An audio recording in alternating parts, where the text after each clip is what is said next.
तो स्टूडेंट्स,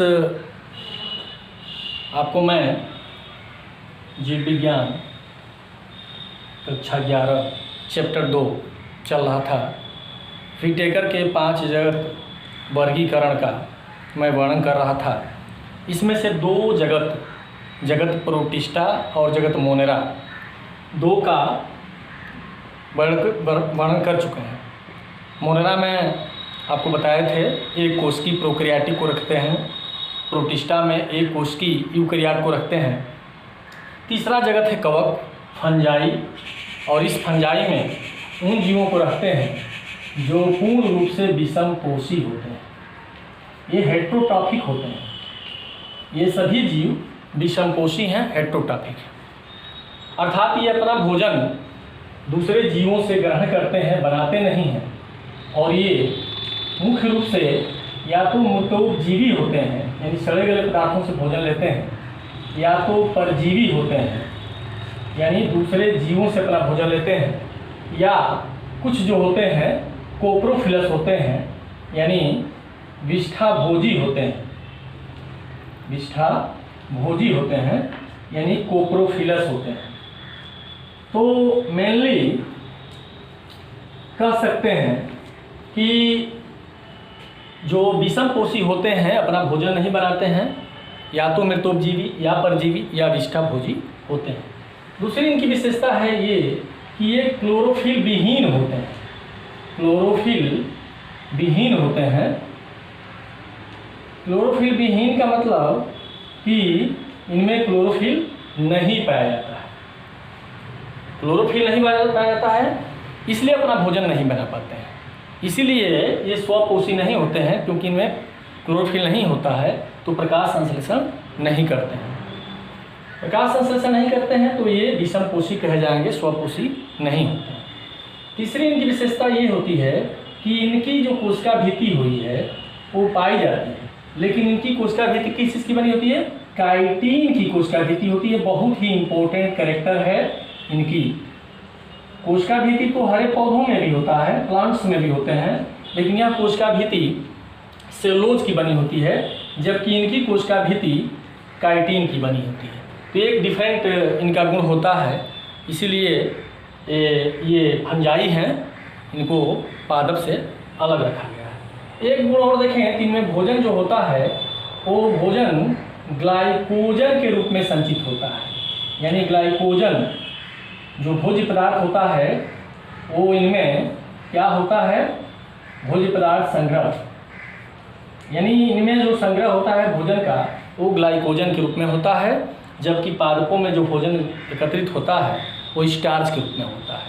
तो एक प्रकार से आप कह सकते हैं कि जिस तरह से जंतुओं में ग्लाइकोजन के रूप में भोजन संग्रह होता है, उसी प्रकार से इन कवक में भी भोजन का संग्रह ग्लाइकोजन के रूप में होता है।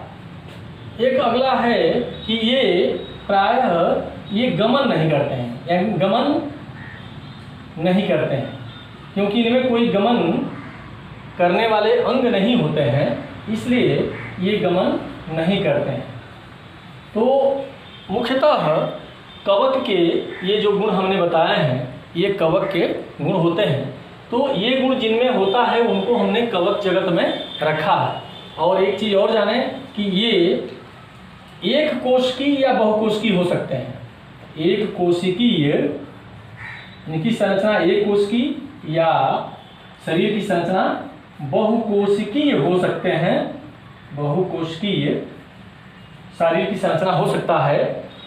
जैसे ईस्ट है तो ईस्ट जो होता है एक कोशिकीय होते हैं, जबकि अन्य जो कवक होते हैं बहुकोशिकीय होते हैं।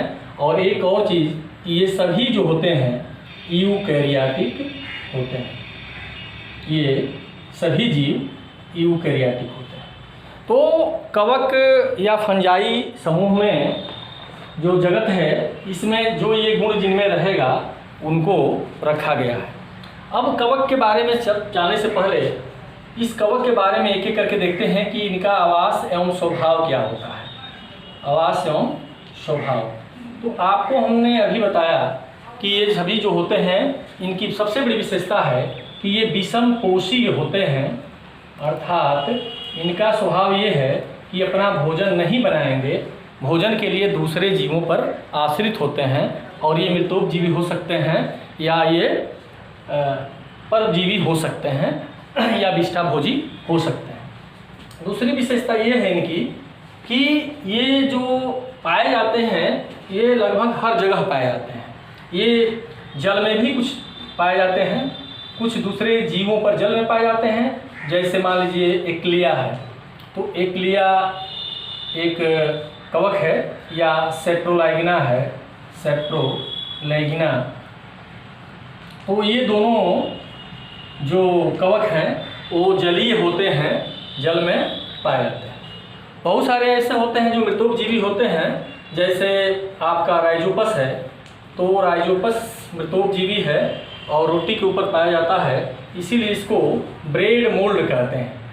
इसको ब्रेड मोल्ड कहते हैं क्योंकि यह रोटी के ऊपर ग्रो करता है, उगता है। और ख़ास तौर से इस मौसम में, जिस समय बरसात का मौसम है, मॉइस्चर ज़्यादा है और टेम्परेचर ज़्यादा है, ये रोटी के ऊपर आप देख सकते हैं कि भुवरी जिसको कहते हैं देहात में, वो या अचार पर ये उगता है, इसलिए इसको ब्रेड मोल्ड कहते हैं। इसको ब्लैक मोल्ड भी कहते हैं क्योंकि बाद में उसको रोटी का रंग आप देखते होंगे हल्का सा ब्लैक होने लगता है।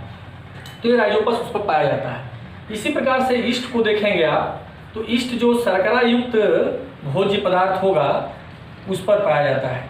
शर्करा युक्त जहाँ भोजन होगा, जैसे अंगूर है, उसका रस है, या गन्ने का रस है, उसमें किण्वन करता है और किण्वन के द्वारा यह एथिल अल्कोहल या जिसको शराब कहते हैं उसका निर्माण करता है। उसमें कार्बन डाइऑक्साइड भी बनता है। तो ये ब्रेड को बनाने में और एल्कोहल को बनाने में ये ईस्ट का उपयोग होता है। तो इस प्रकार से आप और देखेंगे तो पक्सिनिया है। पक्सिनिया एक कवक है जो इसको हम कहते हैं रस्ट फंजाई, क्योंकि यह रस्ट नामक डिजीज, रस्ट रोग होता है, रस्ट डिजीज होता है गेहूं पर। गेहूं की जो बाल होती है वो काले रंग की पड़ जाती है, राख जैसे उसमें से निकलने लगता है, इसको रस्ट डिजीज कहते हैं। वो पक्सिनिया के द्वारा होता है। इसी प्रकार से आप देखें तो एक स्मट ऑफ हीट होता है। स्मट ऑफ हीट जो होता है, स्मट ऑफ हीट यानी गेहूं का स्मट ऑफ हीट, गेहूं का स्मट डिजीज। ये जो होता है स्टिलेगो एक कवक है। इस स्टिलेगो के द्वारा स्मट ऑफ हीट होता है। इसमें भी गेहूं का जो बाल है उसी पे ये रोग लगता है और गेहूं को काफ़ी नुकसान पहुंचता है। तो इस प्रकार से आप देखें तो जो कवक हैं वो कवक सड़े गले पदार्थों या दूसरे जीवों पर, जंतु पर या पादप पर पाए जाते हैं। जैसे एक और ईस्ट अगर देखें तो एक ईस्ट है, इसका नाम है ट्राइकोफाइटान। तो ये ट्राइकोफाइटान जो होता है वो आपका ये त्वचा पर जो होता है, रिंग जो होता है, रिंग जिसको दाद कहते हैं, यह दाद नामक रोग को इस कवक के द्वारा होता है। और ये इस मौसम में जिसमें कि नमी होता है और वातावरण में काफ़ी गर्मी होती है, उसमें ये त्वचा पर रोग होता है। तो आप देख सकते हैं कि ये कवक जो होते हैं जल में भी पाए जाते हैं, सड़े गले पदार्थों पर भी पाए जाते हैं और जंतुओं या पौधों पर रोग भी उत्पन्न करते हैं, अर्थात परजीवी के रूप में भी पाए जाते हैं। अब चलते हैं कि इसकी संरचना देखते हैं कि इनकी संरचना क्या होता है। तो ईस्ट जो होता है ये दो प्रकार के होते हैं, या तो एक कोशिकीय होंगे या तो बहुकोशिकीय होंगे। एक कोशिकीय का मतलब ये हुआ, एक कोशिकीय का मतलब ये हुआ कि इनका शरीर एक कोशिका से बना होता है। जैसे ईस्ट है, ईस्ट बहुत ही प्रसिद्ध एक कवक है जो सैक्रोमाइसीज में आता है। अभी बताए हैं जो शराब और ब्रेड को बनाने में उपयोग होता है, फर्मेंटेशन करता है, किण्वन करता है। तो यह ईस्ट जो होता है एक कोशिकीय होता है, इसका पूरा शरीर एक ही कोशिका की बनी होती है। लेकिन दूसरा हम देखें तो ज़्यादातर जो होते हैं वो कवक बहुकोशिकीय होते हैं। बहुकोशिकीय का मतलब इनका शरीर एक से अधिक कोशिकाओं का बना होता है। एक से अधिक कोशिकाओं का बना होता है तो ये सूत्रनुमा, ये धागेनुमा संरचना से बना होता है। इस संरचना को कहते हैं हाइफी। ये हाइफी होते हैं, इस हाइफी से इसका शरीर बना होता है। जब कई हाइफी एक साथ मिल जाएंगे इस तरह से कई हाइफी मिल गए तो इसको कहेंगे माइसीलियम। माइसीलियम। तो कवक जो होता है, जो तंतु से बनता है, जो उसको कहते हैं हाइफी। ये थ्रेड लाइक स्ट्रक्चर होता है, धागे नुमा, और जब ये कई धागे एक साथ जुड़ जाते हैं तो इसको कहते हैं माइसीलियम। और इस माइसीलियम से कवक के शरीर का निर्माण होता है जो बहुकोशिकीय होते हैं। अब ये कवक का जो माइसीलियम है वो विभिन्न प्रकार के होते हैं और उसी के आधार पर कवक को विभिन्न भागों में भी बांटते हैं। इसका हम वर्णन अगले टॉपिक में, अगले वीडियो में करेंगे।